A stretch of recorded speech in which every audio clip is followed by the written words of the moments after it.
চিল্লাইতেছেন কেন? চিল্লামু তো আমি তো ভয় চিল্লাইতেছি, তুই চিল্লাইতেছিস কেন? আমি একটা অবলা মায়া মানুষ, একা একা বসে বসে গোসল করতেছি, আর আপনি আমার চুপি চুপি দেখতেছেন।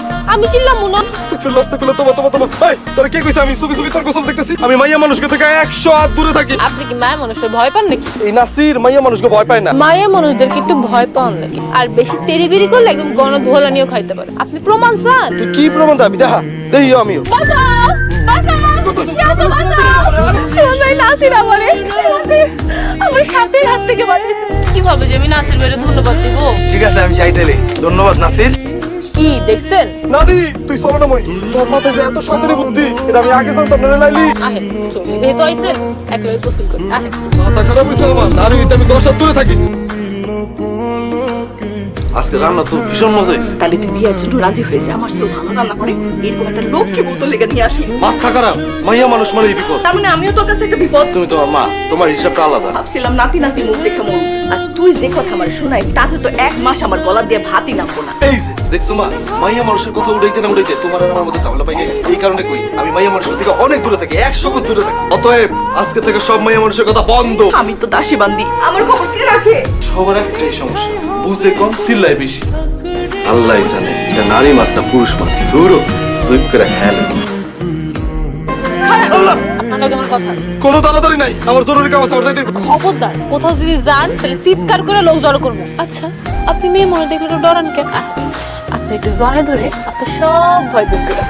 এই দূরে যা। আরে তুই বড় ছলনাময়ী, তোর কথার মধ্যেই বুঝতে পারতাছি তোর মতলবটা কি কত। আমার মন করে বিয়া করা। এই দূরে যা, আল্লাহর দয়া লাগে, দূরে যা। আমার হবু স্বামীর থেকে আমি দূরে যাবো, এটা হয়? তুই একটা ছলনাময়ী না, তুই ছলনাময়ী না, তুই একটা খবিশ, তুই একটা খবিশ। আমি খবি হ্যাঁ। ডাকাইতেছি। তুই কি ভূত পেতে দেখছস নাকি? এটা ঠিক কইছিস সুমন, কিন্তু ভূত না, পেতনি ধরছিল। ওই পেতনি আমার জ্বরে ধরতে দিছিল। তুই একটা বিয়ে শাদী করে ফেলা, তাহলে দেখবি আর ভূত পেতে আসর করবো না। তুই একটা ভালো সংসারী মেয়ে দেখা বিয়া কর, দেখবি সুখ আর সুখ।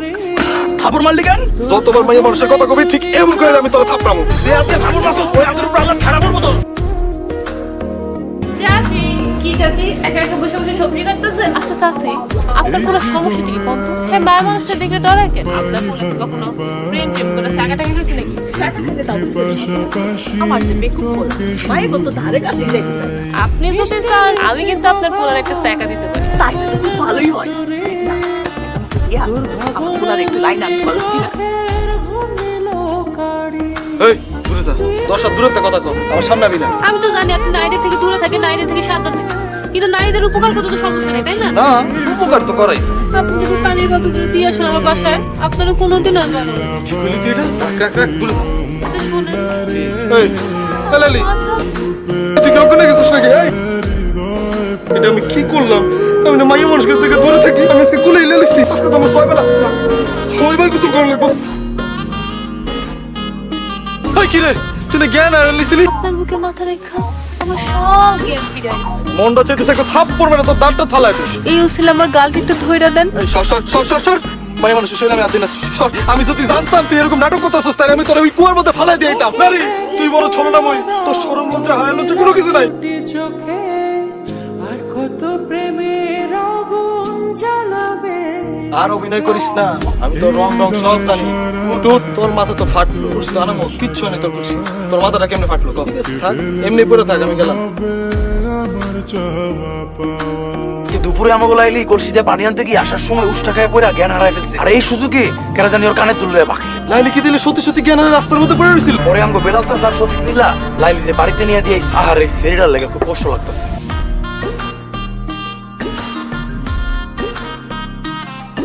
আরে তুমি মাফ করে দাও, আমি রাস্তা দিয়ে যাইতেছিলাম আর আমি ঠিক সামনে দেখি কি তুমি রাস্তার মধ্যে পড়ে রয়েছো। আমি মনে করছি সেই দিনের মতো তুমি আমার লাগে ইয়ার্কি ফেসলামি করতেছো, এই কারণে আমি সেখান থেকে চলে গেছি। কি কইলেন আপনি? একটা মানুষ অজ্ঞান হয়ে রাস্তায় পড়ে আছে আর আপনি সেটা দেখানোর প্রয়োজন মনে করেন না যে বাচ্চা আছে না মরে গেছে? আমার ভুল হয়ে গেছে।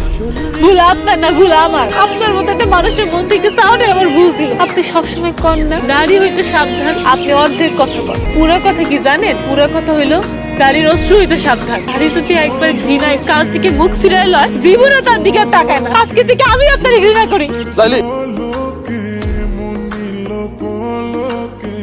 তোর ছাড়া এখন আমি বাঁচি কি করে?